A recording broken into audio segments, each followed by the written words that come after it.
For months, the United States and the world have been grappling with the realities of COVID-19. Economies have withered, streets have emptied, and lives have been lost. But amidst this climate, individuals find new ways to work, play, and live. These are the stories we follow, the stories of those who strive to build a new normal out of the unfathomable. From Georgetown University, my name is Brian Ely, and this is Back to Work.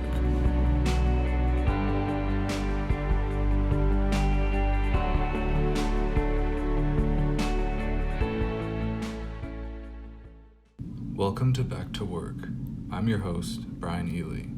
Most colleges and universities are over halfway through their fall semesters, and we've seen these fall semesters take incredibly different shapes, ranging from normal, in-person learning to completely virtual scenarios, and even hybrid models containing both.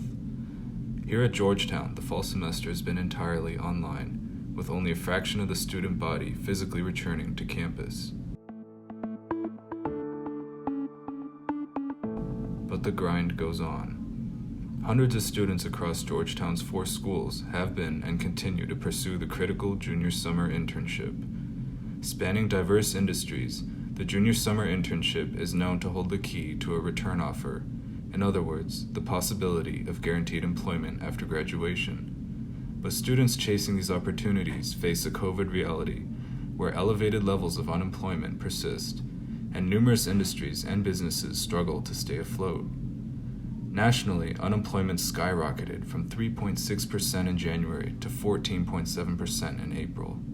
Since then, unemployment has been decreasing, but slowly. As of October 2020, it remained at 6.9% nationwide. This unemployment has hit internships especially hard. According to the National Association of Colleges and Employers, 16% of employers reported retracting internship offers as a result of the pandemic. And 75% of employers who maintain their internship programs reported making changes to those programs, including virtual employment, reduced hours, and even reduced numbers of positions. I'm joined now by Nick Giordano, a junior in Georgetown's McDonough School of Business. In the height of lockdown and quarantine this summer, he received an offer for an analyst internship with RBC Capital Markets next summer. Nick, welcome. Hey Brian, thanks a lot for having me. So to start, can you briefly describe your major and what the typical career path that stems from those academics tends to look like? Yeah, so I'm in the MSB and I'm double majoring in finance and operations management.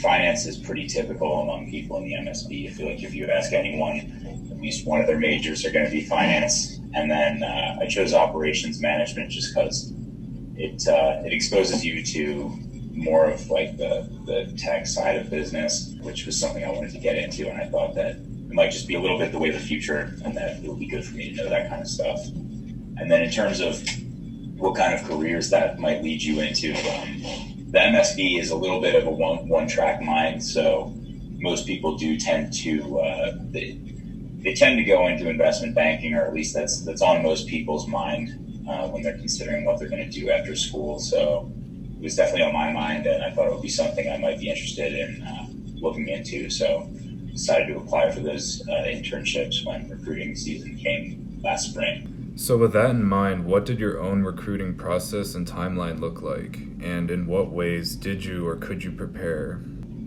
So with investment banking, the recruiting timeline starts pretty early. So for RBC in particular, which is the place where I got my offer for next summer, their first recruiting event was in the fall of sophomore year, where they introduced you to some people at the bank. You were recommended to take their card and reach out. And then so since fall of sophomore year, I was reaching out to different people in the industry, trying to get to know what banking was all about and hear about their experience, what I can do to make myself a better applicant to banks. So that's when it started. And then I think the applications for RBC, they were really early in the recruiting process, their applications. So I think they were due in January.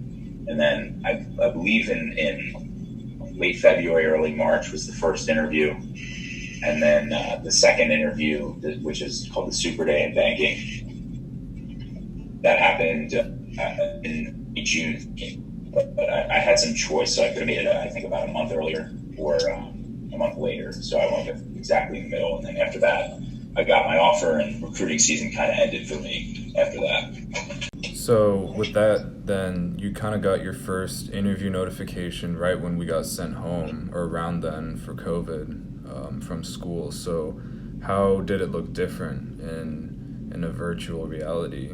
Uh, I mean, most of it was just being online.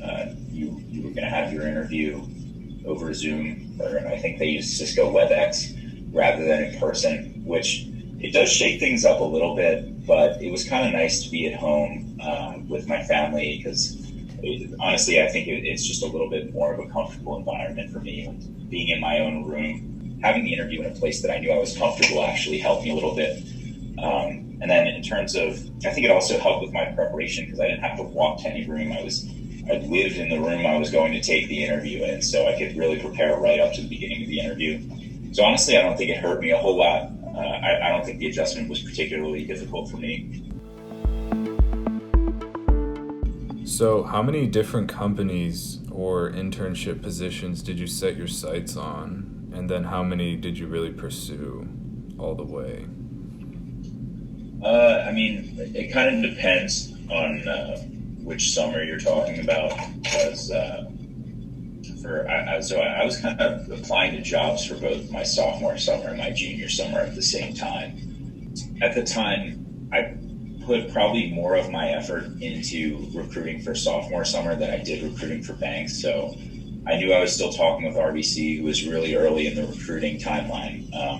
So I kind of just focused most of my efforts on them because I knew that I also had to do all this additional work trying to find a job for sophomore summer, and I just needed to be able to prioritize what are the things I actually need to get done. So school had ended actually, and I still hadn't had a job, and I was wigging out a little bit for sophomore summer. I was like, I really need to get this done, and I was taking it easy initially after school, like kind of ready to go on vacation, but I realized like I need to get a job. So I kind of made finding a job. I used kind of a normal work schedule, but except I made my job trying to find a new job. So I partitioned it off like 5 hours a day, where I would pretty much just scour the internet and try and apply to jobs. And eventually I encountered this website called internfromhome.com, which thankfully enough had an open internship at this tech startup. You mentioned that you had secured a financial services internship sophomore summer, but then you lost it. Can you elaborate a little more on that? And like, what did that feel like? How did it go down? So when that happens, you kind of just got to get into go mode, try and spend as much of your time as possible trying to find a new job, whether it be, so I kind of used everything, like I said before, I used everything that was available to me. Yeah, it was kind of just an informative experience, just like, when I'm in the job search process in the future, I think having this in my back pocket from the whole COVID thing might embolden me to be a little more comprehensive in my search. Just having had that experience, I think, was pretty beneficial. Definitely. And that actually segues into my next question, which was, now that you've sort of been through the fire, is there anything that you would have done differently in conducting a job search during a national pandemic? I guess I would have started with things a little earlier, because it was only really when the panic started to set in later in my job search that I started trying to exercise every option. And if I were to go back, I think it's something that you should probably try and do from day one, just because like as time goes on, there's fewer and fewer opportunities that are going to be available to you. I think would probably be the most important thing, and then just not to be afraid of rejection. Great. Well, with those words of wisdom and that experience, thanks so much for sharing your story, Nick. Great to have you on here. Yeah, I appreciate it. Thanks for having me.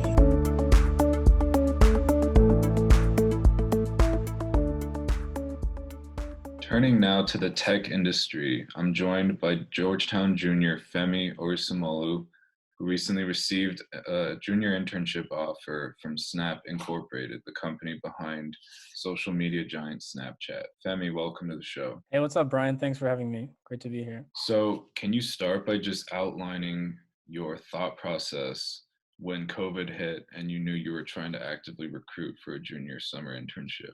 Right. So I guess my situation was a bit unique because like COVID didn't impact tech too much per se, especially because, it wasn't like there's a strong presence of like on-campus tech recruiting at Georgetown. So, you know, almost every company, every major company except like Airbnb had postings like early and, hundreds of applicants obviously. I guess the only thing how COVID affected was obviously the positions would be remote for next summer, as well as, it was a bit harder this year because people were on, hesitant to hire, especially entry level people because of COVID and like, down revenues and whatnot. So that was something I had to consider. But otherwise, it didn't affect tech too much, and definitely plenty of opportunities regardless of COVID. How many jobs would you say you applied for in total during that season? I would say 50. Yeah, 50. Kept like a spreadsheet of like contacts, like ghosting companies that ghosted me, like offers obviously, and then rejections. So yeah, 50 in total. If you're comfortable sharing, what would you say the rate of acceptances was out of those 50?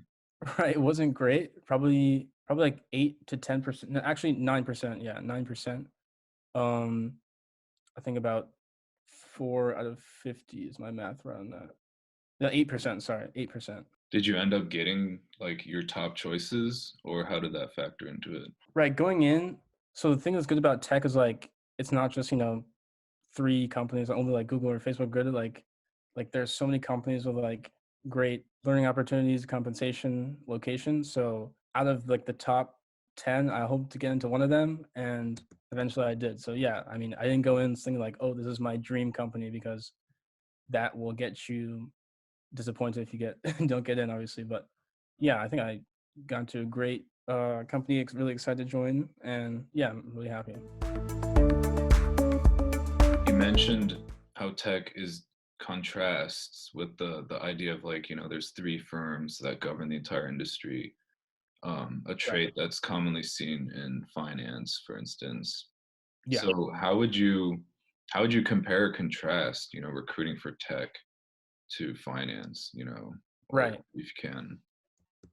I would say I'm under the impression that prestige matters a lot less for tech as opposed to finance. I know like a lot of really smart finance kids from like schools outside the top 25 like struggling even to get an interview with like a 4.0 or whatever. So uh yeah, tech is good in that obviously it helps to go to Stanford, MIT, but it helps only up until a certain point, and then from there like, your technical skills are, you know, first and foremost, which I like.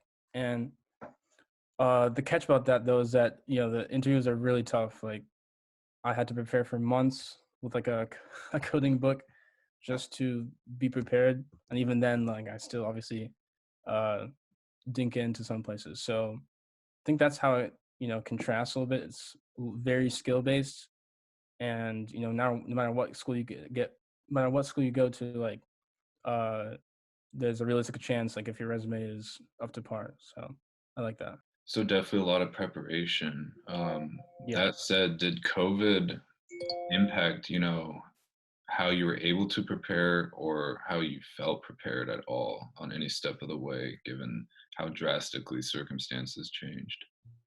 To be honest, COVID probably improved my preparation, just because I started prepping in the summer, right? And there's this big algorithm book, and I practiced like 100 programming problems or whatever on this website called LeetCode, popular for preparation. And the reason COVID helped is because since I couldn't really like go outside as often, or like see friends, or even be on campus, like I had no distractions, right? Because there's nothing else to do but prepare for these and like homework. So like yeah. So what advice would you give then, both to tech students and students who are just, undergoing kind of more general recruiting as far as how you should navigate the preparation and job search process, especially during like a pandemic? Right. I guess I'll start in general. Definitely, you know, technical skills, whatever technical means in your particular field, like technical skills are certainly important, and you need them to pass, obviously. But don't underestimate how valuable recruiting and connections can work. Use your alumni network. I got many referrals at different companies, and those probably increase my chances as if I just applied online. Especially because at this age, like, few people have major skills that differentiate them in some crazy way. So all you have is the school you go to and your relevant experience. So any kind of leg up you can get in terms of alumni connections on LinkedIn or reaching out to people, is any friends that work in the industry that are older than you or something, those are very valuable. In terms of tech specifically, like, definitely no one really tells you about this, especially at Georgetown, which isn't much of like a tech CS crazy school. But it's important to practice programming problems on websites like LeetCode or HackerRank, because these are similar to what you'll face in the real interview setting. Just practice like 50, 100 problems, and like you'll be in a much better position for these places. All right, well, thanks for that great advice, Femi. Always good talking to you, and thanks for joining us here. Yeah, no problem, Brian. Nick and Femi are only two of thousands of college students braving the unfamiliar challenges brought about by the transition to virtual life. While the pandemic has brought a myriad of challenges, challenges bring innovation, and innovation brings solutions. I'm Brian Ely, and this is Back to Work. Thanks for listening, and we'll see you next week.